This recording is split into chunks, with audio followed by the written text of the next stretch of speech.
نمک فروش نمک از شهر می آورد میبرد روستا میفروخت. 150 کیلو نمک بار الاغ میکرد میبرد روستا میفروخت. یه بار اومد از روی پل رد بشه، پل چوبی، این الاغ لیس خورد افتاد تو رودخونه. رودخانه تمام نمک‌ها رو شست و برد. این الاغ از اون ور آب که در اومد دید سبک شده، راحت شده، آبتنی کرده. گفت از این به بعد هر وقت سر این پل عبور کردیم خودم میندازم تو آب. 5 بار 10 بار 20 بار این نمک فروش بیچاره نمک بار یه الاغ میکرد، سر پل که میرسید خودش مینداخت، هم یه آبتنی میکرد هم سبک میشد. پیرمرد گفت فایده نداره، ما داریم ضرر میکنیم. اومد شغلش رو عوض کرد.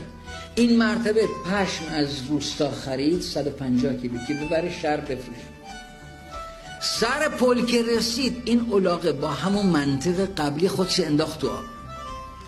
150 کیلو شد چند کیلو؟ 500 کیلو.